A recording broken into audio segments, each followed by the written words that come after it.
that means welcome. You are now part of the tribe, and now we're going to go through to Hell's Gate.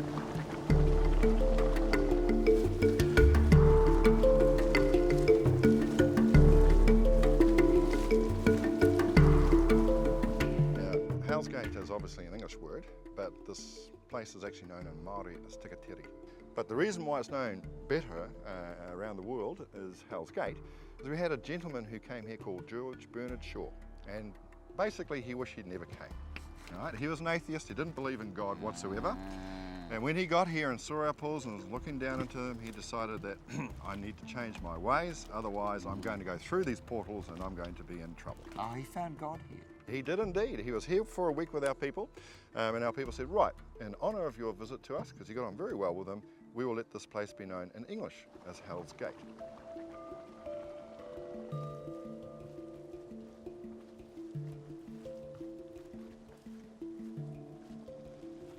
This lunar landscape is all due to the minerals that have bubbled up from down there. And basically what happened is every pool that you see in the reserve was from a volcanic explosion. So they're all completely separate, different properties, different minerals, and very, very amazingly healing properties. And our people have used that healing for the last 700 years. Yeah, because in fact, a lot of sulphur compounds are great, sort of precursors to antibiotics. Very much so. Fungicides, bactericides and so on. That's right, and a lot of people have forgotten that. Yeah. And what we're actually finding now is we're getting back to the old ways, which are actually better. Well, look, we've done all the positive sides. We should now get to the negative one. It's somewhere between fart, rotten egg gas and a few other things. It's definitely, you know you're here.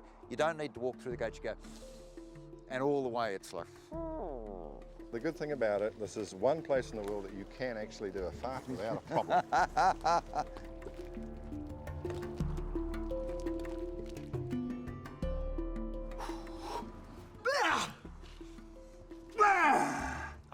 Pai ana te pūkana. Kia ora. Well done, well done. Swinging a step before you know it. thank you.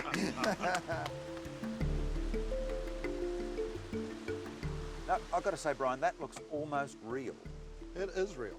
It is real, mate. What actually happens here, Don, is that this is a hot waterfall, okay? The temperature is 40 degrees. Now, remember I was telling you about our warriors and go on raiding parties and what have you? Well, they weren't just welcome in with open arms, etc. They got into a bit of a stash. So there was a bit of a fight going on, etc.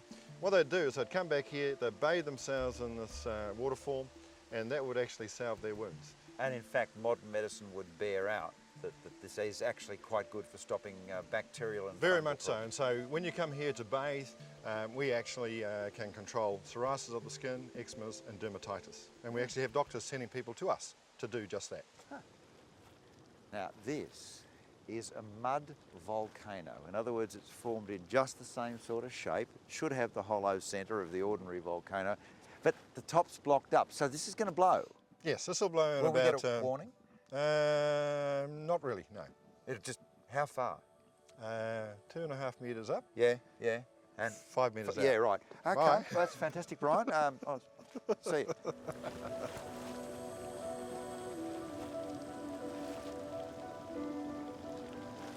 This is the sulphur bath, which is wonderful. Been here for over 700 years, not with the concrete sides, but for the Maori tradition, all the rest of it. But in here are the mud baths, and the people here are known as mudders. So maybe we might just walk in on them and see what a bunch of mudders look like.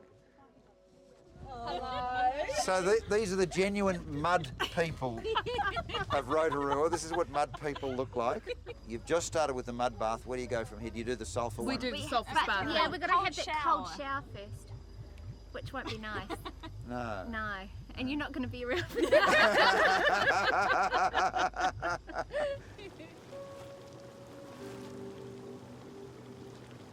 Well, after a day of smelling the sulphur, I'm finally in it. This is the sulphur bath. It's very hot, like you have to let yourself into this fairly carefully, but it's a little bit painful. Of course, there's risks. You wouldn't want to splash this too much in your eyes, but just think about it, folks.